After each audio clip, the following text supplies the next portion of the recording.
ભાગીને થતા લગ્નો મામલે લાલજી પટેલનો મોટો ધડાકો। કેવી રીતે લગ્નોની નોંધણી કરાય છે તેનો કર્યો છે પર્દાફાશ। તલાટીનું સ્ટિંગ કરી વાતચીત કરી વાયરલ। સૌ પ્રથમવાર આ વાયરલ કરવામાં આવેલો વિડીયો જુઓ અને પછી જુઓ એસપીજીના અધ્યક્ષ લાલજી પટેલે શું ખુલાસો કર્યો છે। અહેવાલ કનકસિંહ રાજપૂત, મહેસાણા। બાબુ આવા કેસ બહુ જોઈએ આપણે, આમ નામ થોડી 500,000 ઉપર પહોંચી આવે। આ તો એક પંચાયતના 500 છે દરરોજ ના, આ તો એક પંચાયતના 500 છે। મારે એવી 4 પંચાયત છે, 2000 ઉપર લગ્ન કરાય આ વર્ષમાં 2025 મેં કેવા 2000 ઉપર, પણ કોઈની તાકાત નહીં આપણી સામે બોલવાની। તમારું તો હું ઓકે તમે તમારું કામ તો કાગળિયાથી આપણે સાહેબ તો અધિકારીનું હોય કે કાગળિયાથી ઓકે હોય એટલે બધું ઓકે જ હોય, સમજી લો। અને તમે આ તો તમને ના કેવું જોઈએ પણ છે ને, આપણે તો હકીકત કહેવા વાળો માણસ ને એટલે કેલ્ક્યુલેટર ખોલીને ભાઈ એમ જો આ કેલ્ક્યુલેટર મેં ખોલ્યું, 2000 લગ્ન મારા થયા ને ગુણ્યા 2500 ગણી લો, કેટલા થયા? 50 લાખ રૂપિયા। 50 લાખ સાહેબ, હા 5 લાખ નહીં, 5 લાખમાં તો મેં હાથ બી ના મેલું। 50 લાખ રૂપિયા હું છે ને આમનો આમ કમાઈ ગયો છે, અને રાજસ્થાનમાં જમીનો લે કરું છું તો પછી હું લેવા દેવા? વર્ષના 50 લાખ ને પગાર અલગ, 10 વર્ષ જેવી સસ્પેન્ડ થઈ જાય ને સાહેબ।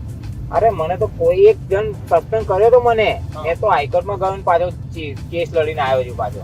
સાહેબ 2 નંબરની આપણે તો ગવર્મેન્ટ તો 2 નંબરની ઇન્કમ આવે સરકાર વિડીયો ઉતારો, હું કહું છું 50 લાખ રૂપિયા લખ ત્યાં બરાબર છે, મને બધું ખબર પડે એમ નહીં।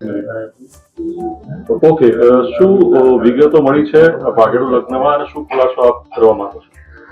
વિગત એવી મળી છે કે જે અમે છેલ્લા 5 વર્ષથી જે લગ્ન નોંધણીના કાયદામાં સુધારો કરવા માંગીએ છીએ, એટલા માટે કરવા માંગીએ છીએ કે પંચમહાલ જિલ્લાનું કણજીપાણી ગામ છે, એ ગામની અંદર 3 જ દિવસની અંદર લગભગ 24 લગ્ન થયા છે। હવે આ લગ્નની અંદર અમે 2-3 લગ્ન જે પરિવારે કર્યા છે એ પરિવારની દીકરીઓ સાથે મુલાકાત કરી, કારણ કે અમારી આ જે ટીમ છે એસપીજીની, એ ટીમ સ્થળ ઉપર પહોંચ્યા પછી જે વિગત મળી એ પ્રમાણે અમને એવું લાગી રહ્યું છે કે તલાટી પોતે એમના મોઢે બોલી રહ્યા છે કે હું છેલ્લા ઘણા સમયથી 2000 લગ્નો કર્યા છે અને 2000 લગ્નોના 2500 લેખે 50 લાખ રૂપિયા આમાંથી હું કમાયો છું। હવે એમાંથી 2-3 દીકરીઓની મુલાકાત લીધી અને અમને ખબર પડી તો માતા પિતાને મળીને અટકાવવાનો પ્રયત્ન કર્યો, તો દીકરી એવું કહે છે કે મેં હારીજની અંદર મોગલ માતાના મંદિરે દર્શન કર્યા છે, એનો સ્ટેમ્પ છે જે લગ્ન નોંધણીનો નોટરી કરાવી છે એ ઊંઝાની અંદર કરાવી છે, તો એ જ સમયે 234 કરાવી છે અને 234 એ જ સમયે એ તલાટી એવું નોંધણી કરે છે કે મારી હાજરીમાં રૂબરૂમાં આ લગ્ન થયા છે।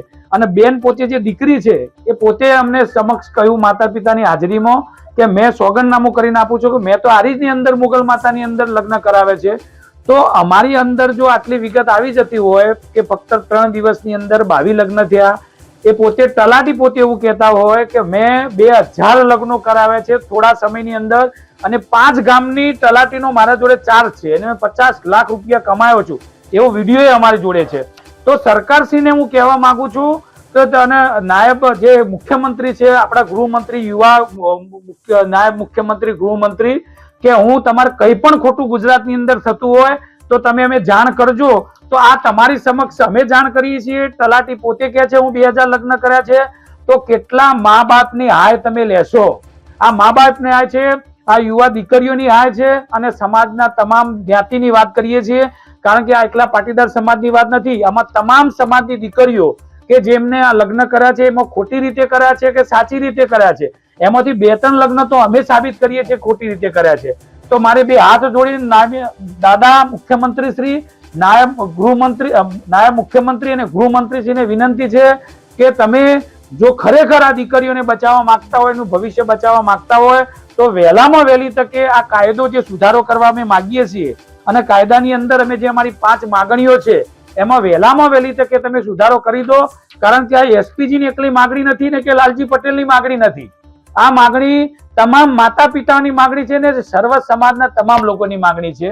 તો આ 5 જે છે નિયમો, એ તો વારંવાર હું બોલું છું, તમારા સમક્ષ પણ રજૂ કરું છું કે આ 5 નિયમો તમે લગ્ન નોંધણીના કાયદામાં વહેલીમાં વહેલી તકે તમે કરો, અને આ પર્દાફાશ કર્યો છે એમાં તમે પણ તપાસ કરો કે જો 3 દિવસની અંદર 24 લગ્ન થતા હોય, તલાટી પોતે એમ કહેતો 2000 લગ્ન કરીને 50 લાખ રૂપિયા હું કમાયો છું, તો આ કોની ફરજ છે?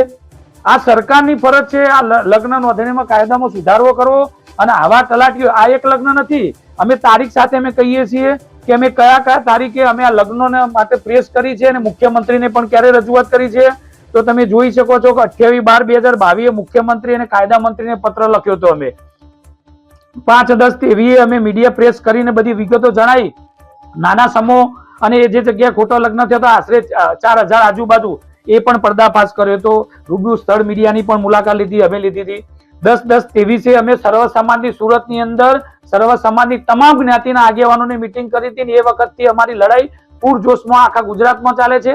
અને જે આવી રીતે લગ્ન પકડાય, એવા તો ઘણા બધા લગ્નો વારંવાર અમે પ્રેસ મીડિયા આગળ રજૂ કરતા હોઈએ છીએ.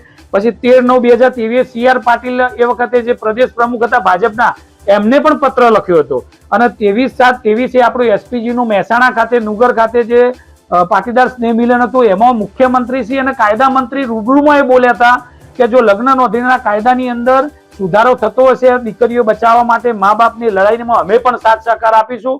તો તમે સમજી શકો છો 30/7/23 થી લઈ આજે 2026 આવવા માટે થઈ, તો ના મુખ્યમંત્રી કોઈ જવાબ આપતા નથી, ના ગૃહમંત્રી કોઈ જવાબ આપતા નથી કોઈ કાયદામાં સુધારો થતો.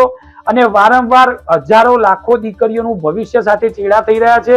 એમના મા બાપ અત્યારે બલોપાત કરે છે, અમારી ઓફિસે આવે છે. અને અમારા જેવા જે સમાજના દરેક જ્ઞાતિના જે ભાઈઓ છે અને જે આ લડત સાથે જોડાયેલા છે, એ તમામ લોકો વારંવાર વિગતો મીડિયા આગળ, પ્રેસ આગળ લાઈવ થઈને બોલતા હોય છે કે વહેલામાં વહેલી તકે આના સુધારો કરવો જોઈએ. એટલે મારે વિનંતી છે કે આ જે લગ્ન 24 થયા છે, એ 24 ની અંદર તલાટી, ગોર મહારાજ, જે ખોટા નોટરી કરી એ વકીલ, જે વકીલે આ નોંધણી કરી છે એ લોકો, અને જે દીકરા દીકરી છે જેમને અમે તપાસ કરી છે કે એમને જે લગ્નની નોંધણી કરી છે એમાં પણ છેડછાડ એમને કરેલી છે. તો એ છેડછાડ કરવા વાળા જે નોટરીના આ જે વકીલ છે VK ઠાકોર સાહેબ, એ પોતે કહેવા તૈયાર છે કે છેડછાડ મેં નથી કરી, હું સોગંદનામું લખીને આપવા માટે તૈયાર છું. તો જો આટલી બધી સમજણ અને મહેનત જો અમે કરી રહ્યા હોય, તો સરકાર જોડે આટલી તંત્ર છે, 162 ધારાસભ્યો છે, ફૂલ બહુમતી વાળી સરકાર છે, તો કેમ કોણ અટકાવી રહ્યું છે? તો મારે વિનંતી છે બધાને કે આ દીકરીઓના કેસની અંદર વહેલામાં વહેલી તકે અમે જો આટલું સાબિત કરી શકતા હોય, અને વિગતવાર અમારી જોડે વિગત છે કે જે દીકરી બેન ચોત્રીએ નોટરી કરવા ઊભી હોય, એ જ સમયે ઊંઝા ઊભી હોય, હારીજીને લગ્ન કર્યા હોય, તો એ જ દીકરી બેન ચોત્રીએ આજે જે કાજીપાણી ગામ છે પંચમહાલ જિલ્લાનું, એ જ સમયે બેન ચોત્રી કેવી રીતે ત્યાં પહોંચી જઈ 14/11/25?